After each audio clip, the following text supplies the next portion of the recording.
Round 6 of the WNBL, and Narelle Fletcher and I travelled to see the Logan Thunder play the West Coast Waves. And Narelle, it was a match that we weren't sure what it had in store for us. Neither of these two sides had many wins on the board, but both had been competitive for large stretches of their matches. Both of them had started the season with really tough draws as well, so that's probably a reason as to why they wouldn't have many wins.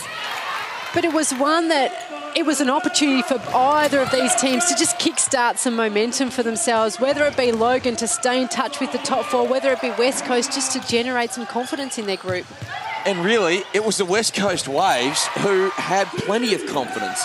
It was one of the more bizarre statistical games we have ever seen, but it was the Waves who've been shooting the ball terribly in their opening 5 rounds who were supremely confident and barely missed. Well, they put 71 points on the board, so that would go to show that they didn't have any problem scoring. And I think what that indicates as well is just how poorly the Logan Thunder really applied themselves defensively in this match. I think that, you know, their offense struggled, but it struggled because their defense struggled so poorly as well.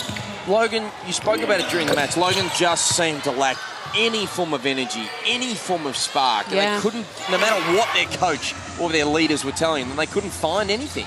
They looked like they needed to get an absolute rev up, or we even mentioned the fact that maybe Jason Chaney throw away a technical foul. Just do something that will generate some enthusiasm within that group, because they just struggled. They could not find it. At the start of the last quarter, the West Coast Waves led by 12 points. Logan came out, scored the first 5, got it back to 7.